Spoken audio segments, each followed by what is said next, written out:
नमस्ते। व्याकरण भाषा का प्रमुख अंग है। अगर किसी भी भाषा को शुद्ध रूप से बोलना है तो उसके लिए व्याकरण की आवश्यकता होती है। हर भाषा का मूल है वर्णमाला। आज हम हिंदी वर्णमाला के बारे में जानकारी हासिल करेंगे। तो ये वर्णमाला क्या है? तो वर्ण का अर्थ है अक्षर, यानी माला।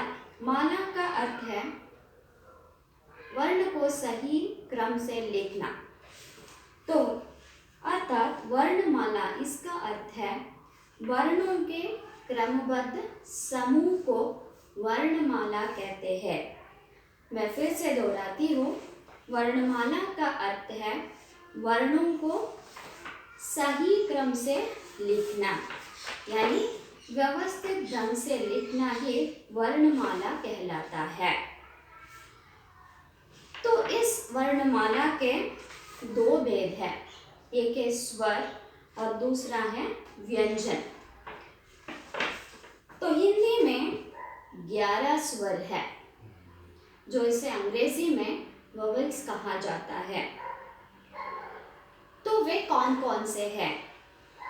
तो स्वर है अ, आ, इ, ई, उ, ऊ, री, ए, आई, वो, औ। इन 11 अक्षरों को स्वर कहा जाता है। तो फिर इसके बाद अम और अहा को भी लिखा जाता है। तो फिर ये अम और अहा क्या है? तो अम को अनुस्वार कहा जाता है और अहा को विसर्ग कहा जाता है। तो स्वर के बारे में हम अधिक जानकारी प्राप्त करेंगे। ये स्वर एक परिपूर्ण अक्षर है।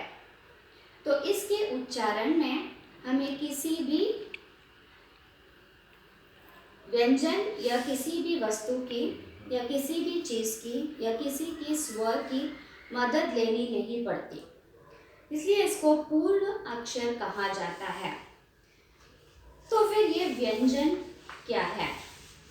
तो क से ह अक्षरों को हम व्यंजन कहते हैं। इसके उच्चारण करते समय हमेशा हम स्वर की सहायता लेते हैं। हमेशा ये व्यंजन स्वर पर ही निर्भर रहता है।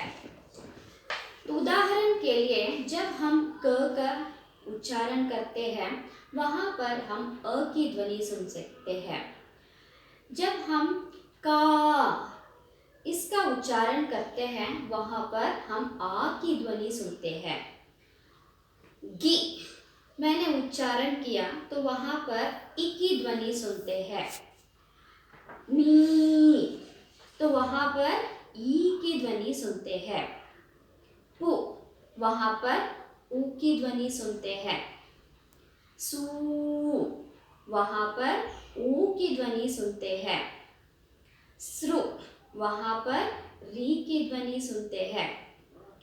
हे वहां पर ए की ध्वनि सुनते हैं।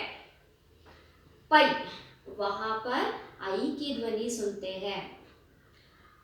चो वहां पर ओ की ध्वनि सुनते हैं। सौ वहां पर औ की ध्वनि सुनते हैं। इसलिए इससे हम पहचान सकते हैं और यह जान सकते हैं कि हमेशा ये व्यंजन स्वर पर ही निर्भर रहता है। तो व्यंजन को अगर हमें उच्चारण करना है तो हमें स्वर की सहायता लेनी पड़ती है। तो जब हम व्यंजन का उच्चारण करते हैं वहां पर स्वर की हम ध्वनि सुन सकते हैं। तो इसलिए तो स्वर को परिपूर्ण अक्षर कहा जाता है और व्यंजन हमेशा स्वर पर निर्भर रहते हैं। तो इसलिए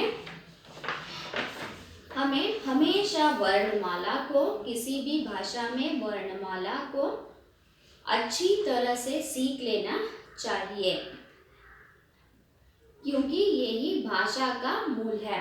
अगर किसी भी भाषा को शुद्ध रूप से सीखना है तो हमें व्याकरण को अच्छी ढंग से सीखना बहुत ज़रूरी है। तो फिर से दोहराऊंगी, वर्णमाला का अर्थ है वर्णों के व्यवस्थित समूह। तो इसके दो भेद हैं, एक है स्वर और दूसरा है व्यंजन। तो हिंदी में 11 स्वर है, वो है अ से औ, और इसे परिपूर्ण अक्षर भी कहा जाता है। तो अं को अनुस्वार कहा जाता है और अह को विसर्ग कहा जाता है। क से ह तक अक्षरों को हम व्यंजन कहते हैं। ये व्यंजन हमेशा स्वर पर निर्भर रहते हैं। अगर हमें व्यंजन की उच्चारण करना है तो वहाँ पर हमें स्वर की सहायता लेनी पड़ती है। तो हमेशा ये व्यंजन स्वर पर ही निर्भर रहता है। तो इससे ही व्यंजन और स्वर को अगर हम जोड़ें तो तभी हमें 12 कड़ी मिल सकती है। धन्यवाद।